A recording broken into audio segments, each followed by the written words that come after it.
Hi friends, आपण मानंको Ankita home kitchen channel ले अनेक अनेक स्वागत। आज रेसिपी होची अंडा चाउमिन, जहाँ बहुत टेस्टी लगी थाए। आज पूरा बनैबा रेस्टोरेंट स्टाइल ले, रेस्टोरेंट रे आपण जेमती खांती सेही भलिया टेस्ट लागिबो। तो चलंतु आमे वीडियो स्टार्ट करिबा आउ देखि नबा केमती होची वीडियो, केमती तार प्रिपरेशन करची। चलंतु आमे वीडियो स्टार्ट करिबा। प्रथमे आमे पानी गरम करी किछि नूडल्स को गरम पानी रे पकेई दबा। एबे सेथिरे किछि रिफाइन ऑयल दे दबा जाफल कि लागिबनी। वर्तमान 15 मिनट हे गलानी। एबे नूडल्स को आमे काढी नबा। ताकू बेसी सिझेबानी, बेसी सिझेले ता लागी जिवो, चिपचिपा हे जिवो। तेणु 10 रु 15 मिनट परे आपण काढी नेबे। देखंतु ए भलिया होबा दरकार। आ काढी की गोटे पात्र रे रखी देबे। वर्तमान अंडा चाउमिन बनेया पई आमे किछि अंडा नहीं जिबा आउ गोटे पात्र रे ताकू फटे नबा। तो मु एठी मो चाउमिन रो हिसाब रे मु 3टी अंडा नउची। आपण माने आपण को चाउमिन हिसाब रे अंडा नहीं परिबे। तो मु एठी 3टी अंडा नउची। आ देखिबे अंडा भलो होइथिबा दरकार, भलो भाबरे देखिबे। अंडा जदि खराब हेतिबो ताकू देबेनी जमारू, काईना खराब देले पूरा चाउमिन टा ही नष्ट होई जिवो। तो तापर आमे एथिरे किछि लूण ऐड कर दबा, किछि जीरा गुंड ऐड करिबा। तापर किछि लंका गुंड भी चाहिए आपण ऐड करि परिबे। मु एठी स्किप करछि। अंडा भाजिबा पई आमे के कढ़ाई रे फास्ट किछि रिफाइन ऑयल नै नबा। तापर रखिथिबा अंडा को आमे सेथिरे देई दबा।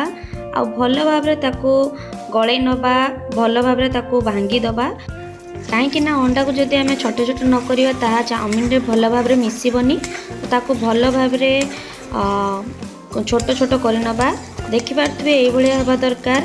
एबे हे गलानी। एबे ताकू आमे गोटे पात्र को काढी नबा। देखि पारथबे एई भलिया छोटो छोटो कर देबे। ता फल रे कि चाउमिन रे भलो भाबरे मिसिबो। अंडा चाउमिन बनेया पई मु किछि पियाज को काटी की रखिछि, आउ किछि लंका गुंड, किछि बीन्स को, आउ किछि बंधा कोबी काटी की रखिछि। वर्तमान आमे कढ़ाई गरम करी सेथिरे किछि रिफाइन ऑयल दे दबा। तापरे आमे सेथिरे किछि कटारा कंचा लंका को भी पकेई दबा। आउ ताकू भलो भाबरे भाजी नबा। एबे आमे सेथिरे किछि पियाज को पकेई दबा। पियाज भी भलो भाबरे होबा दरकार। तो पियाज को भी भलो भाबरे मिसेई नेबे। पियाज एबे हमर हेई आसिलानी। एबे सेथिरे आमे कटाइथिबा बीन्स को पकेई दबा। आ ताकू भलो भाबरे मिसेई नबा। बीन्स हमर हेई आसिलानी। वर्तमान आमे सेथिरे कटा बंधा कोबी को भी पकेई दबा। आ सेथिरे अल्प लूण मिसेई दबा। आ भलो भाबरे ताकू गळै नबा। एबे आमे सेथिरे किछि भिनेगार को पकेइबा। भिनेगार पकेई देला फलरे बंधा कोबी गुडी को हमर भलो भाबरे सिझी जिवो। एबे बंधा कोबी हेई आसिलानी। तो आमे एबे एथिरे रखिथिबा नूडल्स को पकेई दबा। आ नूडल्स रे आमे एबे एथिरे किछि सोया सॉस को पकेई दबा, जहा कि कलर बढ़िया आस्ते और टेस्ट भी भलो लागि थाए। एबे आमे याकू भलो भाबरे गळै नबा, जहा फल रे कि सोया सॉस हमर भलो से मिसी जिवो।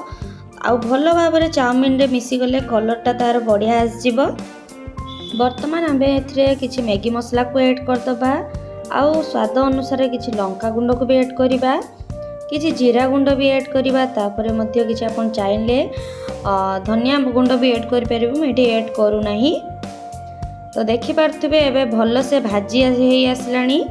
तो एई भलिया कलर भी होबा दरकार। देखि पारथबे हम नूडल्स केते सुंदर देखा होची, आ कलर भी केते बढ़िया आसची। एबे आमे एथिरे रखिथिबा अंडा को ऐड कर दबा। अंडा को सब बेले लास्ट रे ऐड करिवे, नले अंडा बेसी भांगी जिवो। तो लास्ट ऐड करिवे। तो वर्तमान हमर चाउमिन रेडी हेलानी। देखि पारथबे केते सुंदर टेक्सचर आ केते बढ़िया देखा होची। चलंतु गोटे प्लेट रे काढी नबा। तो चाउमिन को मु गोटे प्लेट रे काढी नेची। देखि पारथबे केते सुंदर टेक्सचर, केते सुंदर कलर हेची। आ टेस्ट भी बहुत बढ़िया यार। आपण माने एथिरे किछि पियाज ऐड करि परिबे, किछि टमाटो केचप ऐड करिकि पिला मानन को भी दियंतु। आ आपण माने भी खाइ कि एन्जॉय करंतु। आ केमती लागिला कमेंट निश्चित जणांतु। वीडियो टे भल लागथिले लाइक शेयर सब्सक्राइब निश्चित करिवे। जय जगन्नाथ।